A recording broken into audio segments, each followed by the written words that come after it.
my God, ladies and gentlemen, welcome back to yet another episode of the Monday Morning Fighter podcast. I am Caster with Evolved MMA News, and you know what? I'm just going to say it again, welcome back. It has been a long time. Very sorry for the wait to all my fans in Britain, because apparently I have 2 people that watch in Britain. So that's very nice of you guys. But, I was in Thailand, living life. I did put out one podcast when I was in Thailand, but that was just when I was in the hotel that I was at the first night I was there. So it really wasn't much of, a podcast.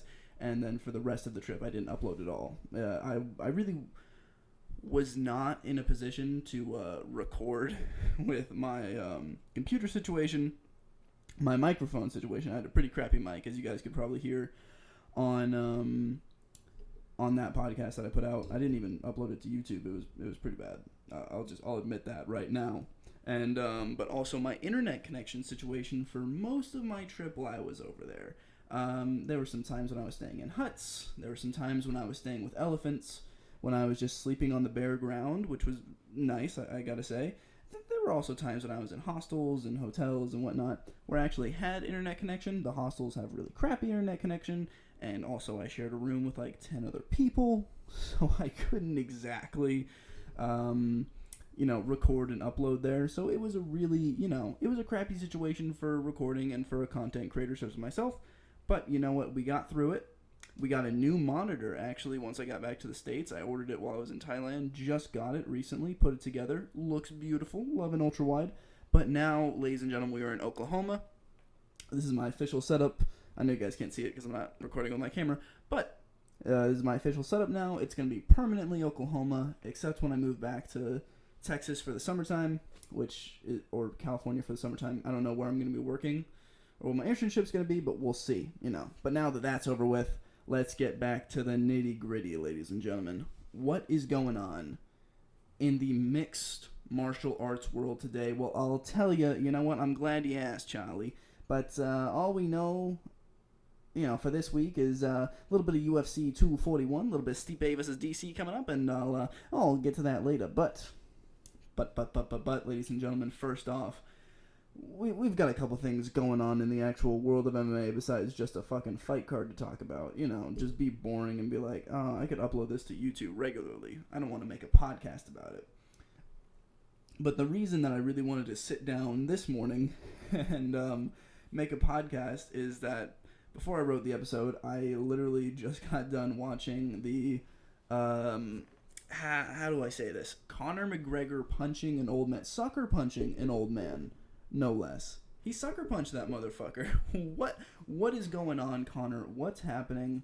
Buddy, we need to talk about this because it's honestly concerning, that stuff like this would happen. Like, what has to be going on in your life that you're gonna sucker punch an old man? I really don't get you punching him, but I get that he didn't want to take a shot with you, and that probably made you angry.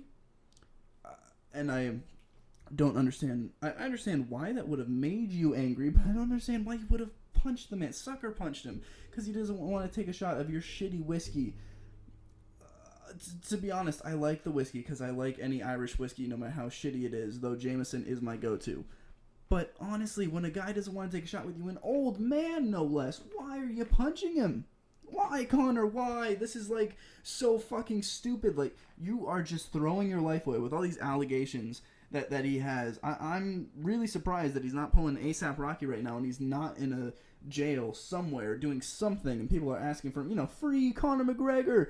It's, oh my God, the stuff that he does is just so fucking stupid. It really all started, I feel like he was in control when he was in the UFC, when he was, in the UFC, and I mean fighting in the UFC, fighting in featherweight. And then he went up to, lightweight. Jesus, I forget it's been way too long. I forget my own weight divisions. But then he went up to lightweight, he won the title, and then then it all happened. He fucked off and he fought Floyd. And I do believe his downhill started when he moved up to lightweight and he wouldn't defend the featherweight title. I think we all sort of noticed, but we were like, oh, it's Conor. He's still Conor, man. I do believe that while we can look back, hindsight's 2020 and everything, we can look back and say, that was a downfall right there. I'm still pretty sure a lot of people that were Conor fans at the time that are no longer Conor fans now, such as myself, I will say. I'm still a fan of the guy. I like to watch him fight, but he's just done so much shit. We can look back with hindsight in 2020 and say, that was his downfall. That was the start of his downfall. But I think where we really all sort of turned and where it became apparent was that when he started fighting Floyd. When he began the promotion to that Floyd fight, I don't know what he was thinking.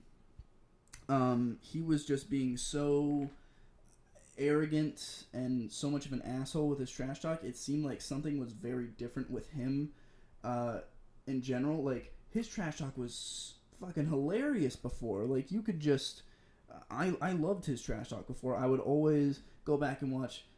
compilations of Conor McGregor. Honestly, go back and watch him yourself. They're fucking hilarious to see him go, "Oh, honey, bring out the red panties." That's classics in the UFC. But once he started fighting Floyd, his trash talk became so, derogatory, and I don't want to say negative, because trash talk is inherently negative. Obviously, we all know that. But it just became, derogatory and really just bad from a human perspective to have that going on. And I didn't understand what the change was, except that he was trying to sell a fight. And I think that he, with the $100 million that he got, or $70 million or something, I don't remember exactly what the numbers that he got from that fight were, but I do think that changed him. It's like the money changed Antonio Brown. The money changed Conor McGregor. Money inherently changes people, especially when you get a big payday and he is used to getting $1 and $3 million per fight in the UFC. Now I think the latest numbers were up to $6 million or $9 million or something. But he has that, and he has his endorsements, and he makes his money. But the thing is, it definitely changed it. Getting $100 million in one night will change you so much, and I think we can obviously see that with someone like Conor, who probably had some anger issues before. Let's be honest, probably had some anger issues. And now he punches fucking old men. He punches old men. It's just for refusing to take a shot with him. Also, apparently the guy was talking shit to him, which I would love to see. I would love to just be a fly on the wall in that scenario. Oh, God, man. Just imagine rocking an old man with a punch like that. Your life really must be going downhill in some other way. I don't know what's wrong. I hope he gets it right, because when he was right and when he was fighting...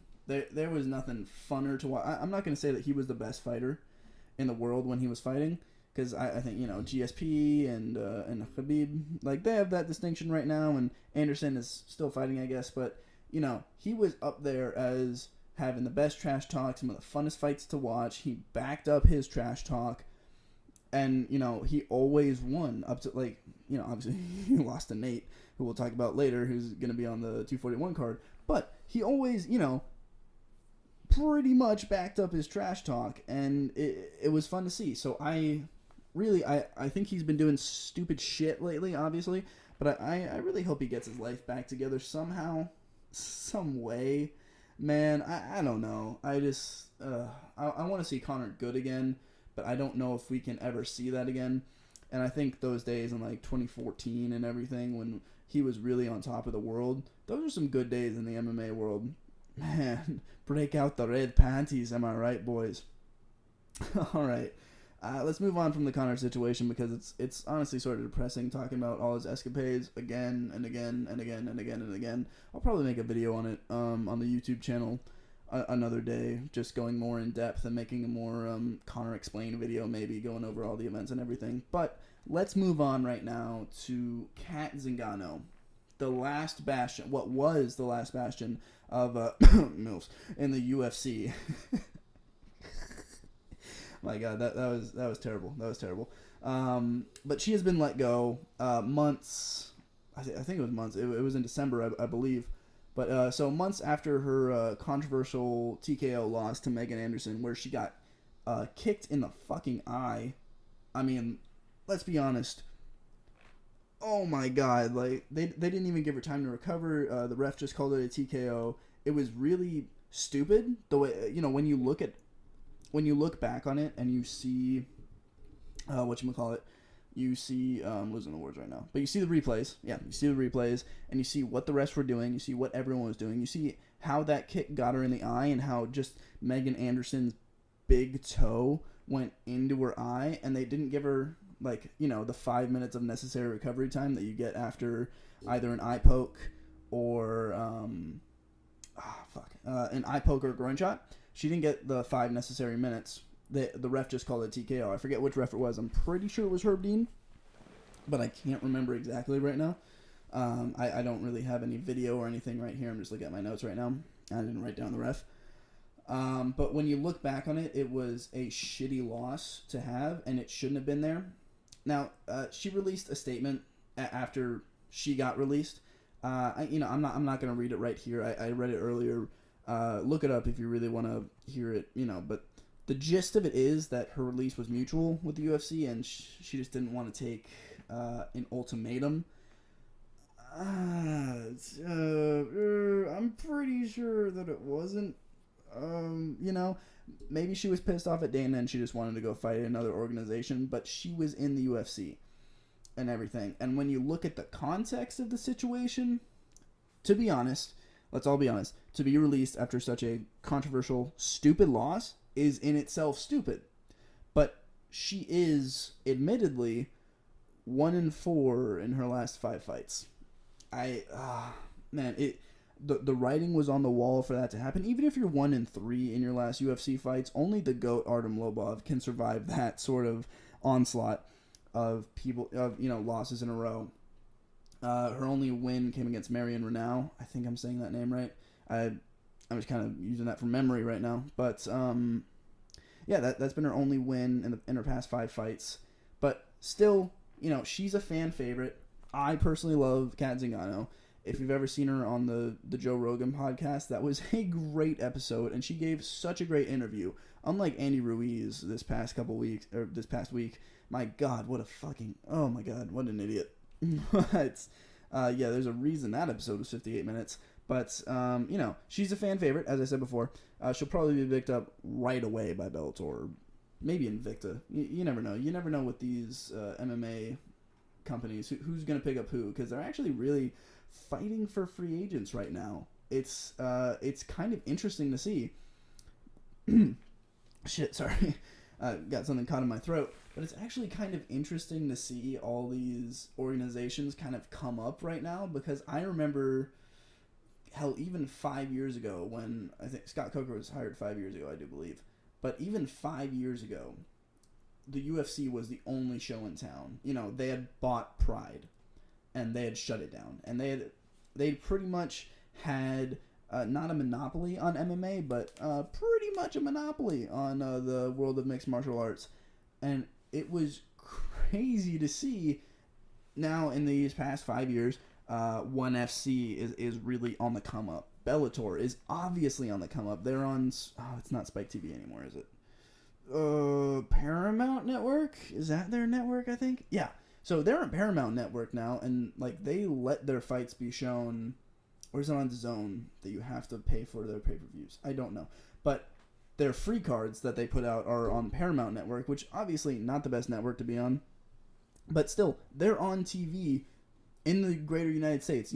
Most people I know can watch a Bellator card. If you have cable, I am quite certain that you can watch a Bellator card, because I have basic cable right now, and I'm pretty sure I have Paramount Network in this college dorm room.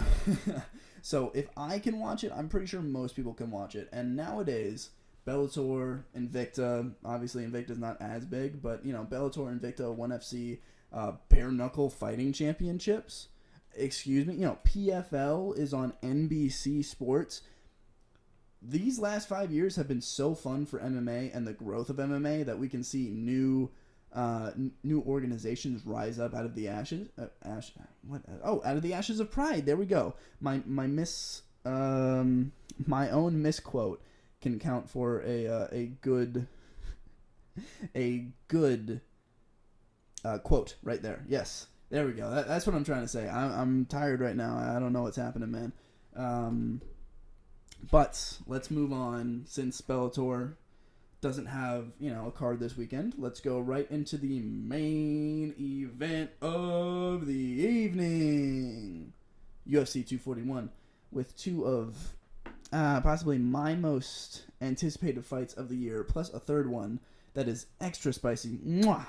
Spicy as well. So they've got three great fights on the card. At the top of the card, at least. The rest of the card is, I'll talk about all that later. But let's talk about the top three fights right now.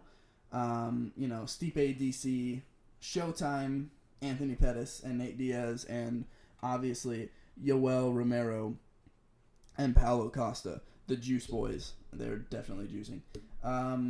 First one I'm going to talk about, probably my most anticipated fight, because I am a huge, massive Showtime Pettis fan. You guys don't understand. Showtime is, one of my favorite fights. I remember when he was on the Wheaties box, bro. What was that, back in 2012? Back in the fucking day. He was on the Wheaties box. He was one of the people that got me into MMA. And I think, we'll never forget that Benson Henderson kick. UFC is still posting it on their Instagram to this day. I don't think any of us are ever really going to forget the Showtime kick, especially when we keep getting reminded of it.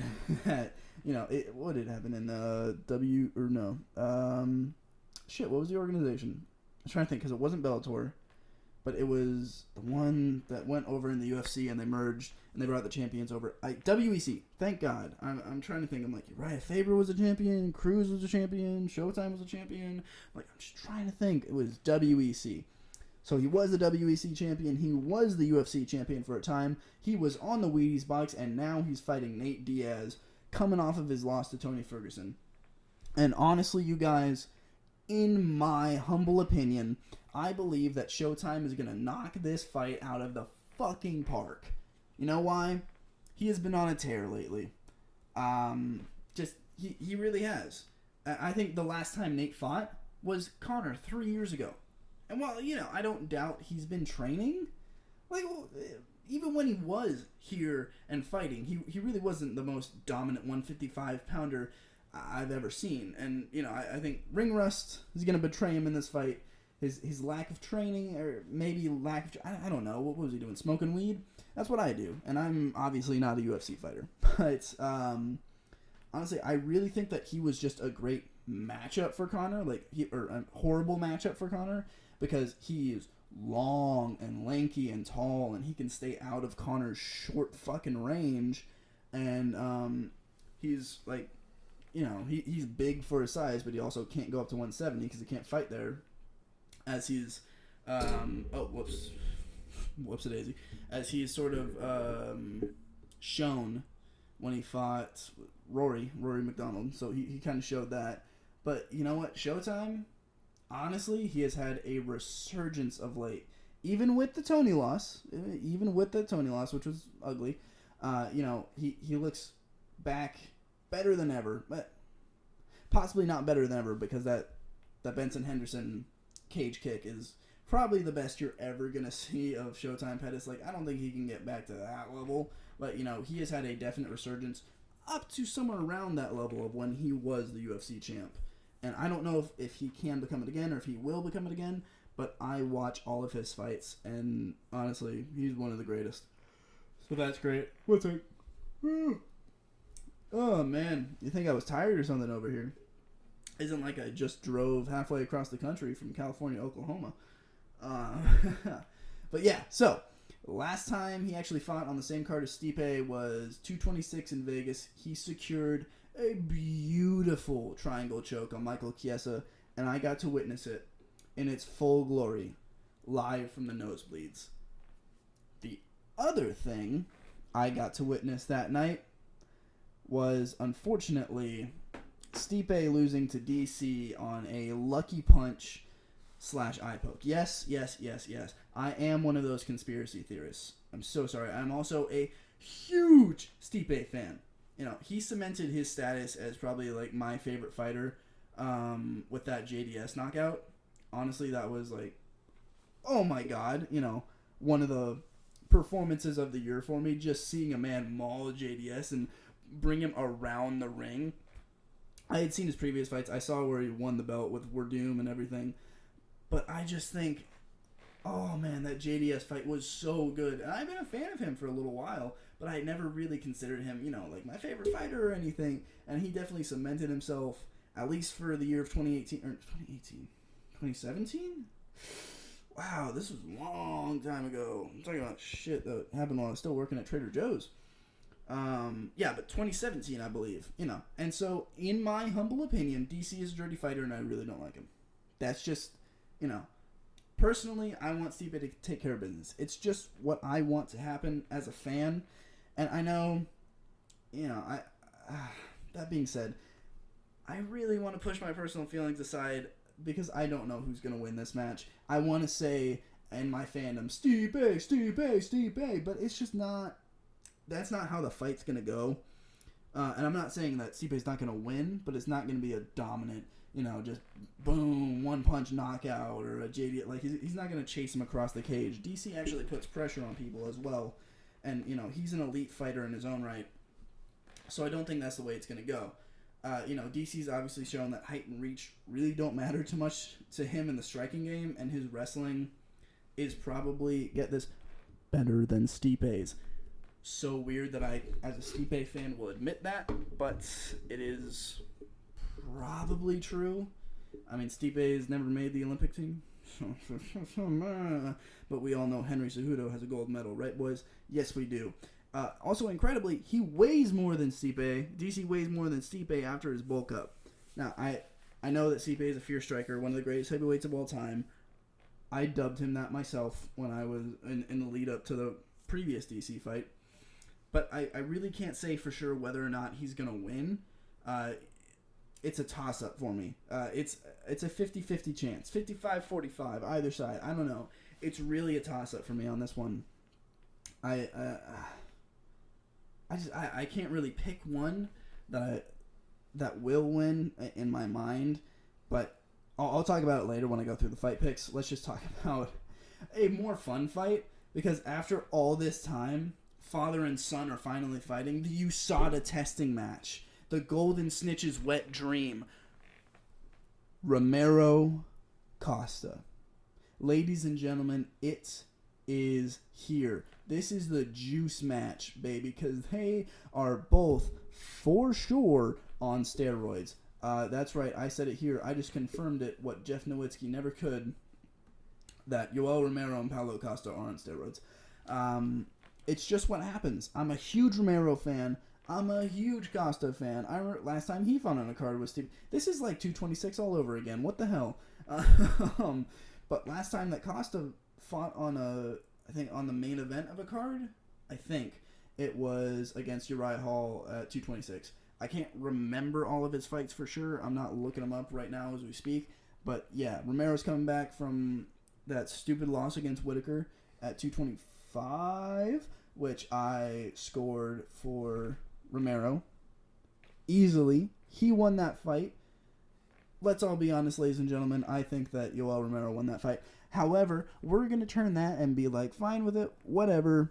Whitaker's fighting Adesanya. I really wanted to see that fight anyways, so I'm glad that's happening. But, shit, this fight's going to be fun. I don't know what else to say. This is going to be a fun fucking fight. This is going to be a striking match. This is going to be pretty much no ground game, I'd imagine, unless they both go in and they're like, oh, let's use the... What the fuck was that accent? unless they go in and they're like, they have a game plan of just wrestling the striker, which they're both strikers, so I feel like that game plan wouldn't work, then I feel like this is going to be one of the most exciting fights, possibly going to end in a KO, but all these fights that we see that we always say, oh, they could end in a KO or whatnot, usually don't, so that's sad, but I'm not going to jinx it by saying that, but I'm going to say it probably, like maybe, will end in a KO. Oh my god. I am yawning too much today. Why am I so tired? Then, after them, it's a real strong top three. We've got sort of a who's who of fights. You know, we got Derek Brunson. I guess you could say making his return after being knocked out by Adesanya. He's fighting... I didn't write it down. But he's fighting someone that I don't exactly know.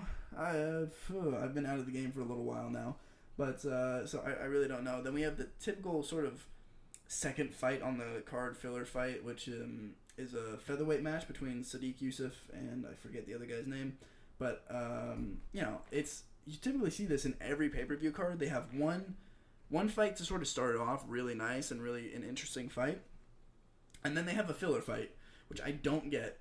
But I sort of also do get from a marketing perspective. You have your filler fight and everything. So, yeah, they have that going on. During the prelims, I believe Asuncao is headlining the prelims. I know he's fighting on them, but I'm pretty sure I didn't see any other names that will lead me to believe that he wouldn't be the one headlining the prelims. So, yeah, we're just going to go with the fact... We're just going to go with that he is headlining the prelims against Corey Sandhagen. And really after that, it's mostly not noteworthy unless people that are fighting on the card make it noteworthy. You know what I'm saying? So I do believe we're going to see a nice night of fights. Some may disappoint. Stipe DC and Costa Romero, I'm going to give my awards to most likely to disappoint all of us. As there could be another eye poke. You never know with DC being such a dirty fighter. Let's go John Jones, am I right, boys?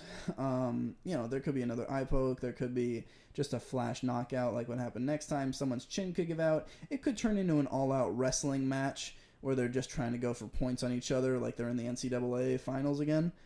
And then also Romero Costa. If those two try to wrestle, I will throw a rock at my TV. I'm being completely honest. Why would they do that? It will literally. This honestly feels like 226 all over again.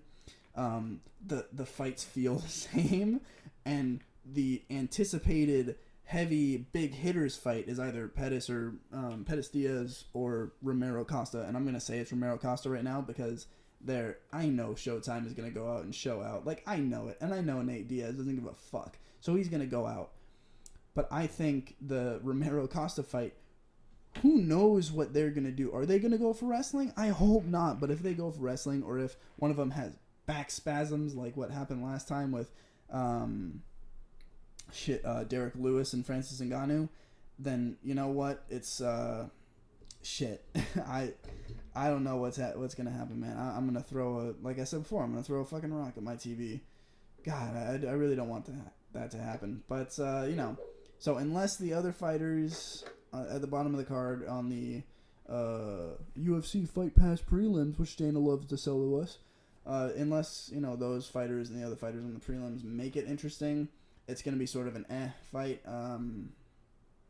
Obviously, there are always good fights within there, but I'm not really picking them out to find them right now. I'm just kind of settling in to college and just being me. But so on to my picks. I'm going to go from top to bottom. Let's go.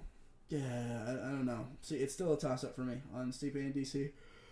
I'm good. After I yawn, I'm going to go Stipe, based on my fandom. Simply based on my fandom. That is it. That's the thing. The coin lands on its side, and it could fall either way, and the wind blowing it to fall on Stipe's side is my fandom for Stipe. I'll be straight up with that. Then next fight, Showtime Pettis. Obviously, I said it before. Like I gave my prediction while I was talking about it because I couldn't hold back. Showtime is obviously going to win this fight. I believe that he's on his resurgence. We're seeing the best Showtime that we've ever seen, and I really just can't wait. And then also Yoel Romero. He should have won that championship fight. He should be the champ right now. I don't believe that Costa's ready for a championship fight, but who knows? He's going against a man who's one of the best in the division. 42, 43 years old. I think Romero is nowadays. So he's getting up there in age, but he is still probably one of the best strikers and wrestlers. He's one of the mixed martial artists that this division has all rolled up together in one, I would personally say. And I really can't wait to see him back in the octagon. Next fight, Sadiq Yusuf. I'm going with the nice prospect. He is 9-1 right now, and I just think, his youth and everything. I really don't know too much about him, to be completely honest, but I'm going to pick him in the fight. Next one, let's go. Oof. Yeah, let's go Derek Brunson. Why not? Let's go Derek Brunson, and with a bonus, let's give me a Sun Sao in the prelims, please, for 500. And you know what? Thanks, guys, for listening. That's gonna be it for me today. Actually, please come back next time for the next Monday Morning Fighter podcast, and I'll see you all on the flip side. Peace.